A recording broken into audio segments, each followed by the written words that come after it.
I would venture to say the Cardinals are going to have at minimum like 6 to 7 new starters defensively, all of which, in my opinion, will be substantial upgrades for this team. Let's take a look at the 2025 Cardinals cornerback room as it stands right now. There are 7 notables, and here they are.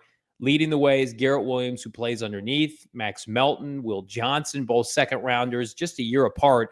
Starling Thomas, who was claimed as an undrafted player once upon a time, 25. He's the elder statesman of the group. Keitrell Clark, a former 6th-round pick. Elijah Jones last year didn't play at all as a 3rd-rounder, already 25. And then Denzel Burke, the 5th-rounder, who we think also has a future potentially at safety, certainly a special teamer.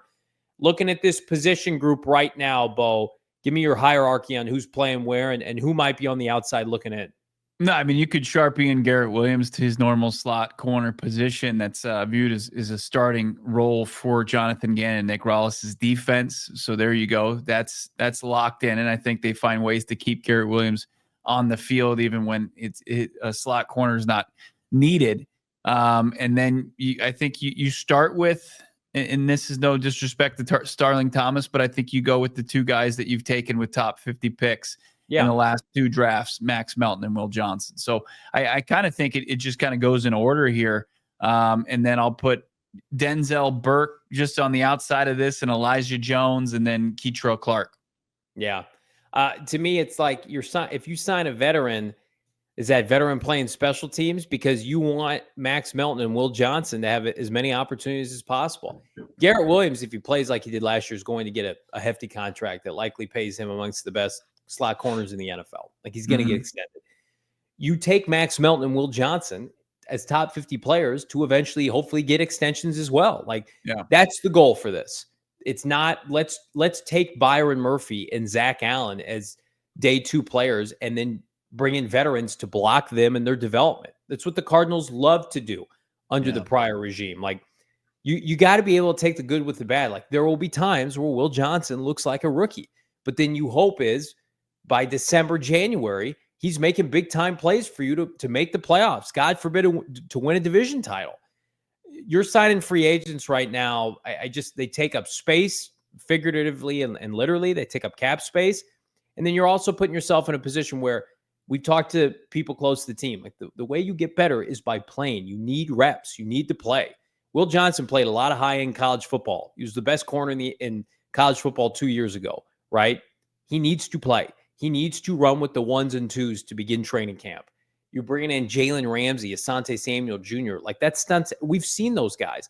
Now, I was open to Asante Samuel Jr. like early in the offseason before Will Johnson was here because Asante Samuel Jr. is should be the sweet spot of his career. He's already played good football. He's not 30, but now it's like those moves don't make sense for the Cardinals. Like could they pick up a guy waiver claims? Sure, I guess, but this is the group. This is the group they're going to be riding with. And again, you got 2 top 50 picks at the position in consecutive years and a stud slot corner. What more do you need? You don't need anything else. And if you're a free agent, and I know at this point in the offseason, you're not having people hitting up your phone that often. But if you are a free agent that does have options, this is not an appealing one. The opportunity is not there. They're going to go in and you're going to have to bide your time. You're going to have an injury or a significant fall off as far as production. And it's not there. So it doesn't seem like it's a spot and those people kind of clamoring for, an addition of any variety of somebody that to come in via trade or free agency. There's just not a need. The numbers don't add up. The math doesn't math as far as this one. This is the group.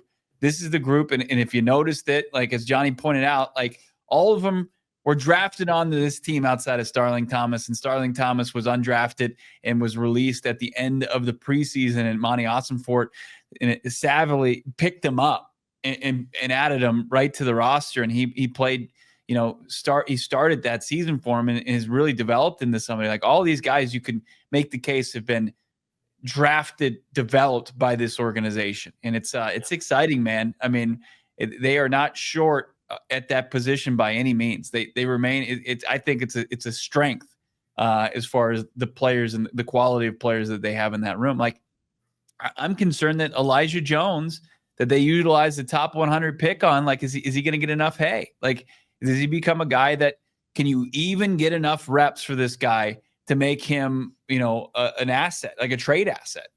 Yeah, I think he's going to end up. I mean, he could force his way. I mean, I have no idea the kind of caliber of player he is. No one does, unless you go back and you watch his college tape. It's just that we got nothing to go with from last year. I mean, I hate to say this, he's in a very similar position as like a John Gaines from the year before. Cardinals had so many top 100 picks last year, and now like Will Johnson's probably the worst thing to happen to somebody like Elijah Jones, because Will Johnson is just a far better prospect and football player. I mean, he's just more physically gifted and is going to be able to come in. I mean, we had a chance to connect with him Saturday night. He's got a chip on his shoulder, and I pray for anybody that gets in his way. He is going to be, he is going to be an alpha dog for the Cardinals.